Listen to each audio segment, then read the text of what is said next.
Hello everyone, welcome to economics preparation. अभी आपके सामने स्क्रीन पे एक थंबनेल दिखाई दे रहा है और इसको देख के आप समझ चुके होंगे कि हम लोग आज यहाँ पे जो बात करने वाले हैं वो है बिहार पीजीटी इकोनॉमिक्स से रिलेटेड।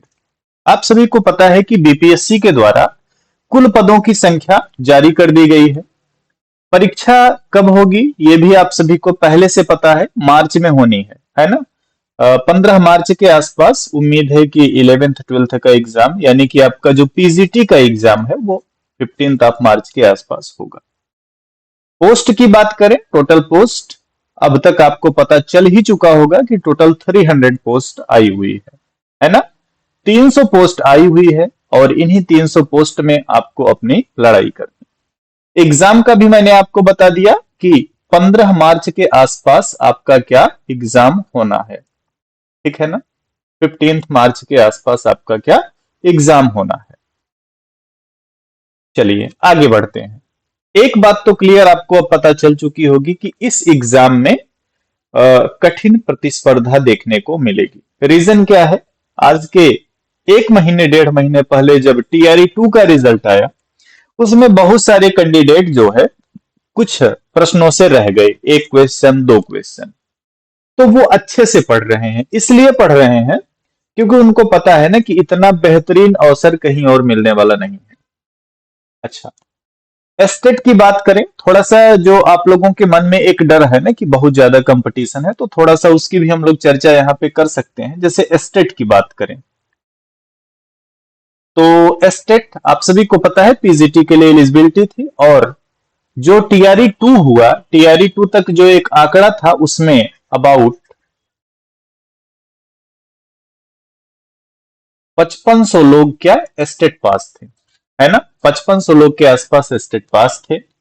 अब इसमें टीआरई 2 में जो सिलेक्शन हुआ है वो 700 कुछ सीटों पे हुआ है, तो आप मोटा मोटा 800 सीट इसमें निकाल दीजिए। फिर भी आप देखेंगे कि एस्टेट पास कैंडिडेट जो हैं वो 4700 के आसपास बचते हैं। मान लीजिए 200 कहीं और नौकरी पा गए हों, बिहार में ही किसी और वैकेंसी मीन्स टीजीटी में हो गए हों, उच्च प्राथमिक में किसी तरीके से मान लीजिए उनका कहीं और सिलेक्शन हो, फिर भी ये मान के चलें कि अभी भी ये 4500 कैंडिडेट्स जो है ना, 4500 स्टूडेंट्स जो हैं ये क्या है, ये एस्टेट पास हैं और इन्हीं के बीच कंपटीशन होने वाला है। नंबर ऑफ सीट की बात करेंगे, आप सभी को अब तक पता चल चुकी होगी 300 सीट है, 300। अच्छा, इसमें 5500 में जो यूआर कैंडिडेट की बात करेंगे, यूआर कैंडिडेट में जो एस्टेट पास थे इस दौरान 5500 से थोड़ा ऊपर ही हो सकता है रहे हो, एग्जैक्ट डाटा आपको शायद पता होगा। हाँ, 6000 से कम थे और 5500 के आसपास। तो यूआर कैंडिडेट जो थे वो अबाउट कितने थे, 2500 के आसपास, ठीक है ना। अब इसमें चलो हमने निकाल दिया कितना, हमने इसमें 200 निकाल दिया, 250 निकाल दिया, कुछ भी। तो आप ये मान के चलो ना कि यूआर कैटेगरी में भी 2000 स्टूडेंट अभी भी तैयार हैं, है ना। 2000 जो कैंडिडेट्स हैं वो किस लिए तैयार हैं? इन 300 सीटों में से 94 सीट जो हैं वो किसके लिए हैं? 94 सीट यूआर के लिए हैं। तो कंपटीशन तो देखो मिलेगा देखने को, जहां पे 300 सीट में यूआर की है 94 सीट और कैंडिडेट मैंने आपको बताया 2000 के आसपास है, तो कंपटीशन तो मिलेगा। सीटों का ब्यौरा देखना चाहें आप सभी बीपीएससी की वेबसाइट से भी जाके इसको डाउनलोड कर सकते हैं। बिल्कुल छोटे में आपको दिख रहा होगा 300 कुल पद टोटल, मैं यहाँ पे कुछ लिख दे रहा हूं मोटा मोटा। टोटल यहाँ पे आपका कितना है? 300 पोस्ट है पीजीटी इकोनॉमिक्स के लिए। यूआर में जो आप देख रहे हैं 94 लिखा हुआ है, ये टोटल यूआर है। अब इस टोटल यूआर में यूआर फीमेल का अगर आप निकाल दें, यूआर फीमेल की कितनी सीट है? यूआर फीमेल की है 25, इसमें से आप निकाल दें तो यूआर मेल की कितनी सीट बच रही है? ये बच रही है 69, ठीक है ना। यूआर मेल के लिए 69, तो इन्हीं 69 सीट की लड़ाई है मेल कैंडिडेट्स के लिए। फीमेल का ये 25 सीट है और ये इसमें भी जा सकते हैं, है ना। यूआर देखो ये तो सबके लिए ओपन होता है। तो इधर देखो कंपटीशन की बात करें ना, देखो यहाँ पे क्या कठिन प्रतिस्पर्धा की अगर आप बात करेंगे तो वो ज्यादातर आपको यूआर में मिलेगा। बाकी जो अन्य कैटेगरी है जैसे कि ईडब्ल्यूएस में देखें तो ईडब्ल्यूएस में भी ठीक ठाक सीट यहाँ पे देखने को मिलेगी आपको, है ना। ईडब्ल्यूएस में आपका 52 सीट है जिसमें महिलाओं के लिए जो आरक्षित सीटें हैं ये कहाँ पे हैं, महिलाओं के लिए आरक्षित सीटों की संख्या 2 सीटें। तो कुल मिला के ये कह सकते हैं कि जितनी भी कैटेगरी इसमें है उनमें ज्यादा फाइट नहीं मिलेगी, लेकिन यूआर में फाइट मिलेगी। तो ये ओवरऑल आपने सीटों की गणित को समझ लिया क्या है कैसे करना है। अब देखो मेन मुद्दे पे आते हैं ना। डर सबको लगता है आपके एग्जाम में। मेरा अनुमान ये कहता है कि कितने दिन बचे होंगे, ज्यादा से ज्यादा आप कह सकते हो मैक्सिमम आपको जो मिलेंगे अभी 20 डेज मिलेंगे। आज के डेट में जब ये वीडियो अपलोड हो रही है 20 डेज आपके पास है और इन्हीं 20 डेज में आपको अपनी तैयारी को करनी है, बेहतर करनी है। और इसी में आपको ध्यान देना है क्या, 40 क्वेश्चन जो आपके जीएस के आएंगे और 80 क्वेश्चन जो आपके क्या इकोनॉमिक्स के आएंगे। 40 क्वेश्चन किसके, जीएस। अब देखो इस जीएस में क्या क्या इंक्लूड है आप सभी जानते ही होंगे। इसमें आपका हिस्ट्री है, ज्योग्राफी है, करंट अफेयर है, मैथ है और साइंस है ना। सभी के 8-8 सवाल आपसे पूछे जाते हैं। लास्ट टीआरई की बात करें, टीआरई 2 या टीआरई 1 में, टीआरई 1 में थोड़ा सा अगर आप देखें तो टीआरई 1 में कट ऑफ जो है वो बहुत ही कम गई थी। टीआरई 1 में कट ऑफ जो थी वो आई थिंक 43 क्वेश्चन के अराउंड गई थी यूआर की। वहीं टीआरई 2 की बात करेंगे, टीआरई 2 में जो कट ऑफ गई थी वो 72 गई थी, है ना। यूआर कैंडिडेट की मैं बात कर रहा हूं। तो आपने देखा काफी बड़ा डिफरेंस यहाँ पे हो गया था। उसमें रीजन ये था कि स्टेट कैंडिडेट की संख्या बढ़ गई थी, अदर स्टेट वाले स्टेट पास करके आए थे और उन्होंने कट ऑफ को ऊपर किया था। टीआरई 3 की बात करेंगे, ध्यान से सुन लेना। टीआरई 3 में जो आप अपना टारगेट सेट करें, स्पेशली मैं यूआर कैंडिडेट की बात कर रहा हूं। टीआरई 3 में जो आपका टारगेट सेट रहे वो 85 क्वेश्चन के आसपास होना चाहिए, क्योंकि मैंने बताया ना इस बार देखो नंबर ऑफ सीट कम है, पिछली बार की आधा से भी थोड़ा सा कम है। तो अगर आप इतना क्वेश्चन करते हैं तब जाकर के आप जो है यूआर कैंडिडेट में फाइट करने के लिए तैयार रहेंगे, अदरवाइज यूआर कैंडिडेट में इतना आसान नहीं है। और कैटेगरी की बात करें वहां पे थोड़ा आप कम कर सकते हैं, चलेगा। अच्छा कैसे, जैसे टीआरई 2 में आपने 72 यूआर का देखा, अब इसी में अलग अलग कैटेगरी का देख लीजिएगा, जितना वो कम रहेगा इतने में से उसको कम करिएगा। जैसे यूआर का इस बार 85 है तो आप ये मान के चलें कि ओबीसी में हो सकता है आपका 70 क्वेश्चन पे हो जाए। तो टारगेट कुल मिला के अपना आपको क्या बड़ा रखना है ना। और दोनों पार्ट आपको फोकस करना है। एक तो आपका जो सब्जेक्ट है इसको भी अच्छे से फोकस करें, आपका प्रयास रहे कि सब्जेक्ट में आप जो है आउट ऑफ 80 60 क्वेश्चन बनाएं, ठीक है ना। और जो आपका जनरल पार्ट है यहां पे आपका प्रयास रहे कि 25 बनाएं आउट ऑफ 40। अगर आप ऐसा करने में कामयाब हो जाते हैं तो आपका सिलेक्शन बिल्कुल होगा, इसमें कोई संदेह नहीं है, कितना भी कंपटीशन रहे, ठीक है ना। अब आ जाते हैं, थोड़ा सा मैं आपको वो गुरु मंत्र वाली बातें बता देता हूं कि क्या करें कैसे करें। ध्यान से सुनना मेरी बातों को।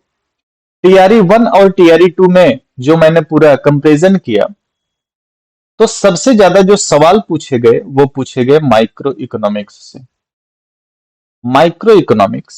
उसके बाद जो सवाल पूछे गए वो पूछे गए इंडियन इकोनॉमी।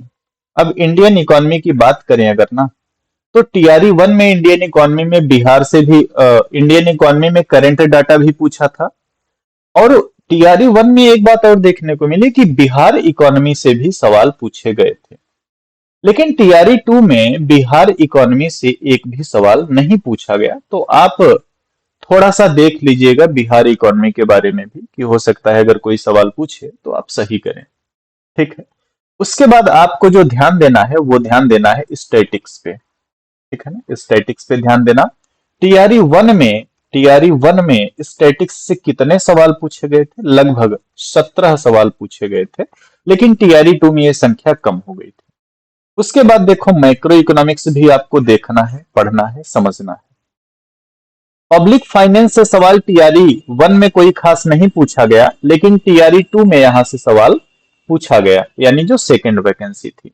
इसी प्रकार से देखो जो ग्रोथ इकोनॉमिक्स है, ग्रोथ इकोनॉमिक्स, देखो जब आपका सिलेबस जो बीपीएससी ने बोला ना, उसने क्या बोला कि आपको 11th 12th के लेवल की इकोनॉमिक्स आनी चाहिए, बट क्वेश्चन सिलेबस वही 11th 12th का और सवालों का स्तर जो रहेगा आपका वो पोस्ट ग्रेजुएशन स्तर का। लेकिन ग्रोथ इकोनॉमिक्स तो देखो 11 12th में है ही नहीं, लेकिन फिर भी सवाल पूछे गए 7 से 8 सवाल, तो आपको इसको भी पढ़ना है, ठीक है ना।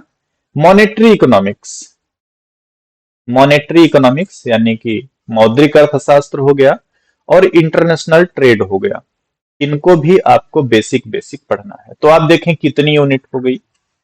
माइक्रो इंडियन इकोनॉमी 2 हो गई, स्टैटिक्स 3, मैक्रो 4, 5, 6, 7 और 8, ये 8 यूनिट आपको पढ़नी है। कैसे पढ़ें, कहां से पढ़ें? अब बहुत ज्यादा ये बताने का टाइम नहीं है कि आप कहां से पढ़ें, कौन सी बुक पढ़ें, कुछ suggestion. MCQ practice, MCQ practice, जितना ज्यादा आप एमसीक्यू प्रैक्टिस करेंगे, आप अपनी परीक्षा के लिए उतना बेहतर तरीके से खुद को तैयार कर पाएंगे।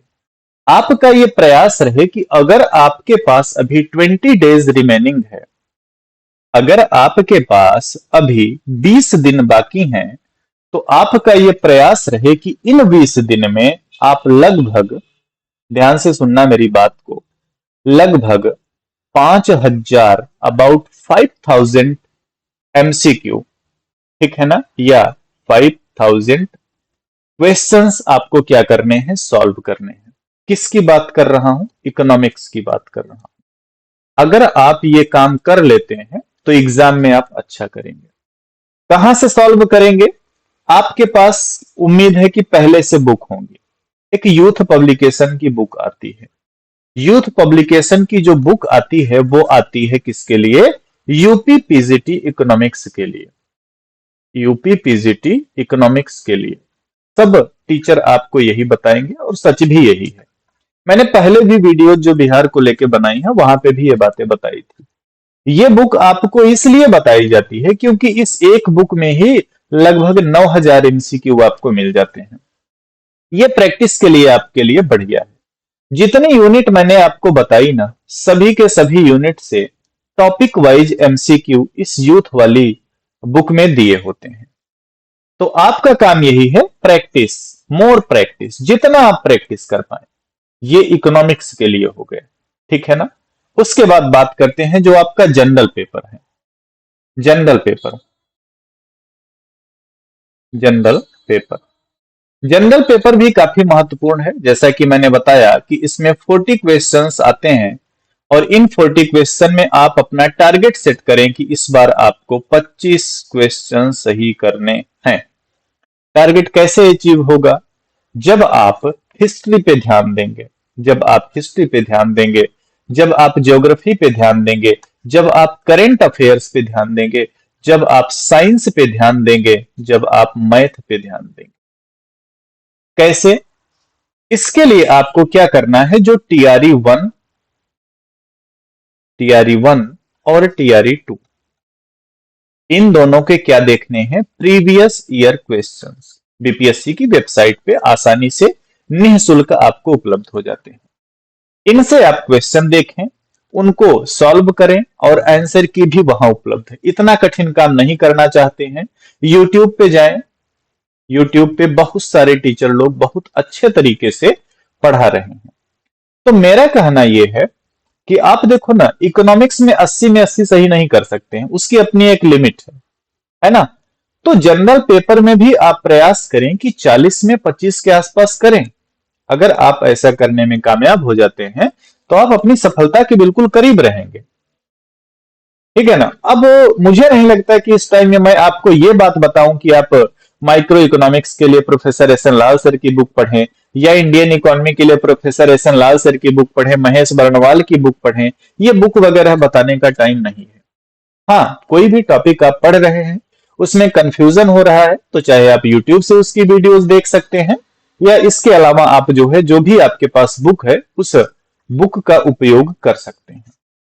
है ना। किताबें हमेशा से प्रासंगिक होती हैं, और 3-4 किताबें आप अपने पास रखें। कोई भी टॉपिक आप पढ़ रहे हैं, जैसे आप इलास्टिसिटी ऑफ डिमांड का टॉपिक पढ़ रहे हैं, आपने कोई क्वेश्चन उसमें सॉल्व किया, आपको वो कंफ्यूजन क्रिएट कर रहा, आप तुरंत बुक ओपन करें, उस टॉपिक को देखें और अपने कॉन्सेप्ट को क्लियर करके फिर से क्वेश्चन सॉल्व करने लगे। तो ये तरीका आपको अपनाना पड़ेगा सेलेक्ट होने के लिए, ठीक है ना। हाँ, एक दो बातें आपसे और करना चाहूंगा।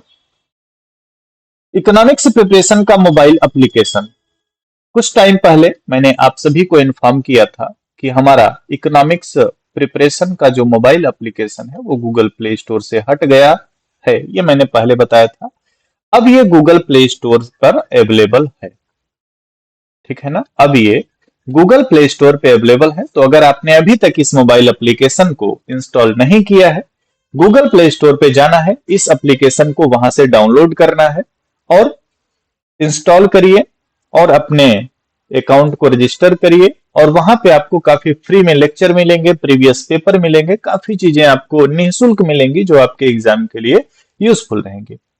इसके अलावा इस वीडियो के डिस्क्रिप्शन में भी मैं मोबाइल एप्लीकेशन का लिंक आपको प्रोवाइड कर दूंगा। अच्छा, इन्हीं बातों के साथ साथ जैसे टीआरई 3 जो आपका ये एग्जाम है, टीआरई 3 में पीजीटी इकोनॉमिक्स में अगर आपकी कोई भी प्रॉब्लम है, टीआरई 3 में पीजीटी इकोनॉमिक्स, ठीक है ना, कोई भी आपकी प्रॉब्लम है, आप मुझसे कांटेक्ट कर सकते हैं मेरे व्हाट्सएप नंबर पे 7905709366।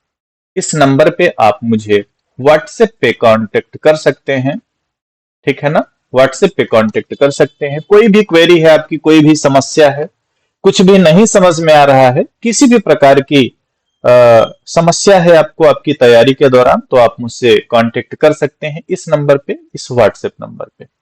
मोबाइल एप्लीकेशन को जरूर डाउनलोड करें, और अगर आप चैनल पे नए हैं तो चैनल को सब्सक्राइब जरूर करें। इसके अलावा अगर आपकी कोई क्वेरी है, कमेंट बॉक्स भी आप सभी के लिए ओपन है, उसमें कमेंट करें, आपको जरूर रिप्लाई मिलेगा।